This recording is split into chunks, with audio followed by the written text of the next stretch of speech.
എല്ലാവർക്കും എൻ്റെ പുതിയ വീഡിയോയിലേക്ക് സ്വാഗതം. അപ്പോൾ ഇന്ന് ഒരു അമ്പല വിസിറ്റാണ്. രാവിലെ തന്നെ അവിടെ ചെന്ന് ഫുഡൊക്കെ കഴിച്ചു. അതിനുശേഷം ഒരു പായസം അവിടെ ചെന്നപ്പോൾ തന്നെ പായസം കൊടുക്കുന്നുണ്ടായിരുന്നു. അതും പോയി വാങ്ങി കുടിച്ചു. എൻ്റെ ഫ്രണ്ടിൻ്റെ ഒരു കൊച്ചിൻ്റെ ഇവിടെ ചിക്കരയ്ക്ക് ഇരുത്തിയിട്ടുണ്ട്. അപ്പോൾ അങ്ങനെ അവരെ കാണാനായിട്ട് വന്നതാണ്. അങ്ങനെ അവിടെ ചെന്നപ്പോൾ തന്നെ ഐസ്ക്രീമും കഴിച്ചു. പിന്നെ ഇവിടുത്തെ ഒരു ചടങ്ങാണിത്. ഞങ്ങൾ എല്ലാ വർഷവും വരാറുള്ളതാണ്. അപ്പോൾ കാണാത്തവർക്ക് വേണ്ടിയാണ് ഒന്നുകൂടെ കാണിച്ചത് കേട്ടോ. ഇതാണ് അമ്പലം, കാണിച്ചുകുളങ്ങര എന്നാണ് പേര്. നമ്മുടെ ചേർത്തലയിലുള്ള അമ്പലമാണ്. അപ്പോൾ ഇവിടെ ഉത്സവം നടക്കുമ്പോൾ നാട്ടുകാർക്ക് നല്ലൊരു സഹകരണത്തോടെ നടത്തുന്ന ഒരു ഉത്സവമാണിത്. എല്ലാവരും ഉണ്ടാവും ഈ നാട്ടിലുള്ള. അപ്പോൾ അമ്പലത്തിലേക്കുള്ള ക്യൂ ആണ്. നല്ല തിരക്കുണ്ടായിരുന്നു. ഞങ്ങൾ തീരാറായ ടൈമിലാണ് അവിടെ എത്തിയത്. ഇതാണ് അമ്പലത്തിൻ്റെ ഫ്രണ്ട് ഭാഗം.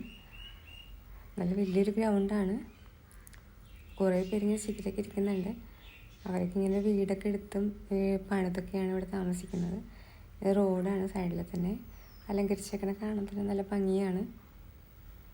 ആ ചെറിയ ബിൽഡിങ്ങിലൊക്കെയാണ് ആൾക്കാർ താമസിക്കുന്നതും വഴിപാട് സദ്യയൊക്കെ കൊടുക്കുന്നതും. അതിൻ്റെ ഇടയ്ക്ക് ഞങ്ങൾ പോയി അവിടെ നിന്നൊരു കരിക്ക് ജ്യൂസ് കുടിച്ചു. നല്ല ടേസ്റ്റ് ഉണ്ടായിരുന്നു. ആദ്യമായിട്ടാണ് കുടിക്കുന്നത്. അതിനുശേഷം എൻ്റെ ഫ്രണ്ടിനെ കാണാനായിട്ട് പോകാനാണ്. അവരവിടെ ഒരു വീടൊക്കെ ഉണ്ടാക്കിയിട്ട് താമസിക്കുകയാണ് ചെയ്യുന്നത്. ഈ അമ്പലത്തിലെ ഉത്സവം തുടങ്ങുമ്പോൾ അവസാനിക്കുന്ന അവിടെ ഉണ്ടാവും. അങ്ങനെ ഞങ്ങൾ കുടിച്ചിട്ട് ഫ്രണ്ടിൻ്റെ വീട്ടിലിട്ട് നടക്കുകയാണ്. വഴിയിലൊക്കെ നിറയെ കടകളൊക്കെ ഉണ്ടാവും. അവിടെ ചെന്ന് ഫുഡൊക്കെ കഴിച്ചു. അവരെയൊന്നും കാണിക്കാൻ പറ്റിയില്ല.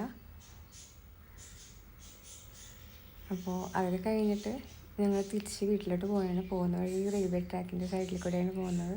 അപ്പോൾ കാണാൻ നല്ല ഭംഗിയുണ്ടായിരുന്നു. അപ്പോൾ ഇന്നത്തെ വീഡിയോ ഇത്രയേ ഉള്ളൂ. എല്ലാവർക്കും ഇഷ്ടപ്പെട്ടെങ്കിൽ ലൈക്ക്, ഷെയർ, കമൻറ്റൊക്കെ ചെയ്യണം കേട്ടോ. അപ്പോൾ അടുത്ത വീഡിയോയിൽ കാണുന്നവരെ ബൈ.